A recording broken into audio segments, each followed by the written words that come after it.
और कुछ खबरें लेकर, बड़ी अच्छी एक नहीं हो तो मुझे नहीं पता, लेकिन बड़ी खबर लेकर आए हैं तरुण शर्मा, हमारे संवाददाता नई दिल्ली से इस वक्त हमारे साथ कार्यक्रम में हो रहे हैं शामिल। तरुण, गुड मॉर्निंग, बताइए क्या है खबर आपके पास।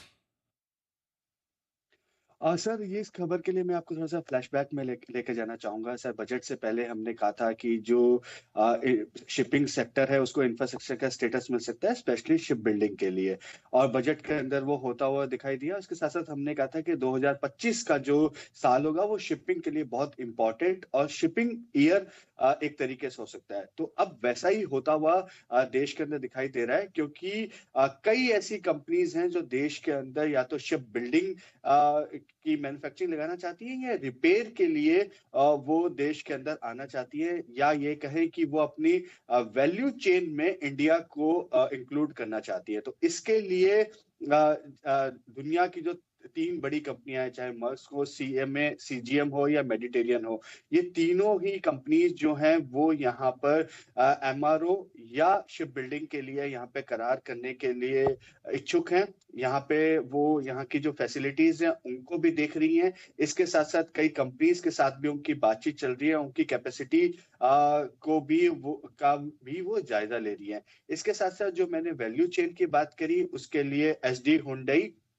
एक हाना करके जो लॉजिस्टिक कंपनीज हैं, वो भी यहाँ पर अपनी वैल्यू चेन का पार्ट बनाने के लिए देश के अंदर कई कंपनीज के साथ बातचीत कर रही हैं कि कुछ पार्ट जो है वो इंडिया के अंदर बन जाए।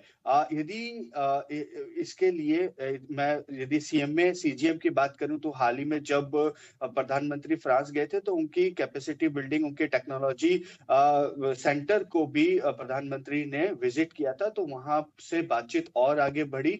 और इसके साथ साथ जो मेडिटेरियन है वो हाल ही में जो शिपिंग मिनिस्टर हैं उनके साथ भी वो बातचीत करके गए हैं। उन्होंने भी शिपिंग मिनिस्टर ने भी एक प्रपोजल रखा कि आप यहाँ पे manufacturing ship building manufacturing unit आपको यहाँ पे लगानी चाहिए। और जो हुंडई, एसडी हुंडई और हाना है, वो भी हमारे देश के अंदर अलग अलग कंपनीज के साथ बातचीत कर रहे हैं, उनकी कैपेसिटी का जायजा ले रहे हैं। और मैं अपने दर्शकों को बताना चाहूंगा, पूरी दुनिया भर का अभी केवल 1% ही देश के अंदर शिप बिल्डिंग होता है। तो यदि ऐसा आने वाले समय में यदि टाई अप्स होते हैं, जिसमें सबसे ज्यादा जो फायदा है वो Cochin shipyard, Mazagon dockyard limited जो है, एमडीएल जिसे हम कहते हैं, वो कंपनी, एलएनटी की भी शिप बिल्डिंग मैन्युफैक्चरिंग है उसको, या चौगले करके कंपनी है, इनको फायदा यहाँ पे देश के अंदर मिल सकता है। और उम्मीद है कि कुछ महीनों के अंदर ये जो डील्स हैं ये कन्वर्ट होती हुई हम देखेंगे।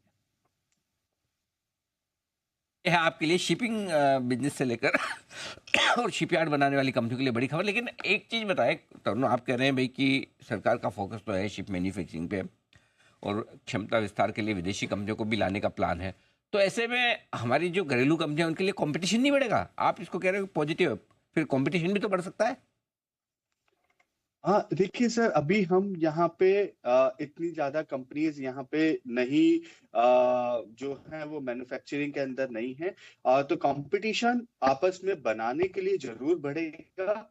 और वो सरकार भी ये चाहती है कि ज्यादा से ज्यादा शिप बिल्डिंग हम देश के अंदर करें, ज्यादा से ज्यादा रिपेयर का जो काम है वो हम यहाँ पे कर सकें, क्योंकि हमारे पास अब कैपेसिटी है, हमारे पास जो फंड एलोकेशन किया गया है, एक अलग से स्कीम इस चीज के लिए चलाई गई थी, उसका एक्सटेंशन किया गया है। काफी डिस्काउंटेड रेट पे आपको लोन प्रोवाइड किए जा रहे हैं शिप बिल्डिंग के लिए।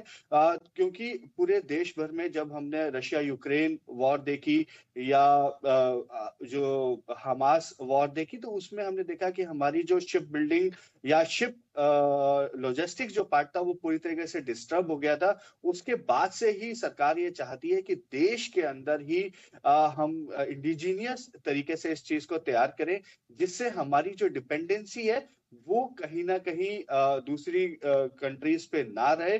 क्योंकि अभी देश के अंदर केवल 1% ही शिप बिल्डिंग का काम होता है, जिसके अंदर काफी स्कोप है कि उसको आगे बढ़ाया जा सकता है।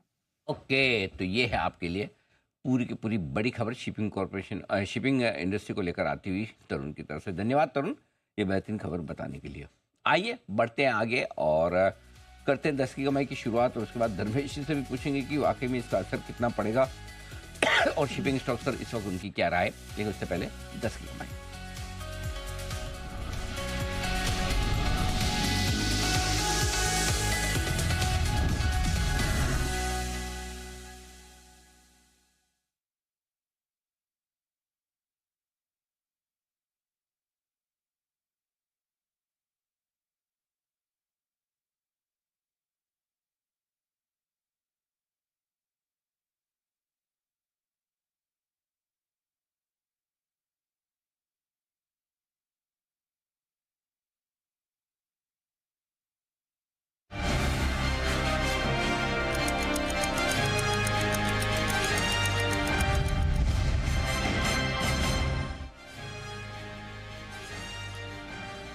स्वागत है आप सबका 10 की कमाई में। और इसके ठीक पहले हम बात कर रहे थे शिपिंग कंपनियों को लेकर, जहां पर विदेशी शिपिंग कंपनियां भारत में आकर हमारी कंपनियों के साथ कर सकती है किसी न किसी तरह के क्षमता विस्तार के लिए करार।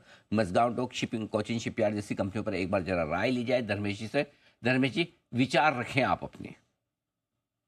अली जी, आपने लाख करोड़ की बात कह दी थी कि जब आपने ये हाईलाइट किया कि इससे कंपटीशन नहीं बढ़ेगा, तो स्ट्रक्चरली जो चेंज हो रहा था डिफेंस क्षेत्र में, चाहे वो शिप बिल्डिंग का हो या एयरक्राफ्ट का हो या हेलीकॉप्टर बिल्डिंग का हो, ये था कि ये सारी कंपनियां पहले रिपेयर्स एंड मेंटेनेंस का ही काम करती थी, ओवरऑल का काम करती थी, और फिर प्रोडक्ट माइग्रेशन हो रहा था, वैल्यू माइग्रेशन होता था कि अब ये रिपेयर से मेंटेनेंस से बढ़ के ये पूरी की पूरी शिप इंडिया में बनाएंगी या पूरा का पूरा फाइटर प्लेन बनेगा, हेलीकॉप्टर्स बनेगा। तो एचएएल का थोड़ा सा उसमें करार मिला था, बट जो पिछले 3 महीने का इवेंट है वहाँ ये दिखने लगा कि इस पूरे विचारधारा में थोड़ी ना डाइल्यूशन दिख रहा है, यहाँ पर थोड़ी नरमी देखी जा रही है, और शायद वापस से जो पूरा इंटायर शिप बिल्डिंग का काम था विदेश से इंपोर्ट होगा। तो ये एक लगता है कि ये थोड़ा सा नेगेटिव जा रहा है इन कंपनियों के साथ। इस पे पूरी तरीके से अभी विजन तो क्लियर नहीं हुआ, बट एज ऑफ नाउ ये थोड़ी नेगेटिव लगती है, इसलिए आप स्टॉक प्राइस पे करेक्शंस भी देख रहे हैं। हैविंग सेड दैट, अगर फिर भी डिफेंस बास्केट में बने रहने की सलाह होगी, क्योंकि बजट एलोकेशन तो काफी बड़ा आ रहा है, और उस लिहाज से मुझे लगता है कि कोचीन और माझगांव डॉक शिप बिल्डर्स की बात करें तो माझगांव डॉक शिप बिल्डर्स में से ज्यादा वैल्यू बाई दिखता है। कारण ये है कि एक तो कंसिस्टेंट कंपाउंडर रहा है, 25 से 30% के आसपास की प्रॉफिटेबिलिटी क्या कर रही है। आरओई जो है इसका ऑलमोस्ट डबल है, 35 के आरओई पे काम करता है, जबकि कोचिन का 17-18 का आरओई है, और वैल्यूएशन मल्टीपल पे 30 के मल्टीपल पे मिल रहा है, जबकि वो 41 के मल्टीपल पर ट्रेड हो रहा है। तो गिवन अ चॉइस माझगांव पर बाई करने की सलाह रहेगी, बट ओवरऑल थोड़ा संदेह तो जरूर आ गया है कि किस तरीके से सरकार इस क्षेत्र को अब आगे डेवलप करना चाहती है। जो इनिशियल थॉट था कि सारा काम इंडिया में ही होगा और बाहर से टाई अप होगा फॉर टेक्नोलॉजी ट्रांसफर के लिए, वो डाइल्यूट होता हुआ नजर जरूर आ रहा है। तो ये है आपके लिए मजगांव डॉक्स पर आपके लिए राय आती है। इस बीच चाहिए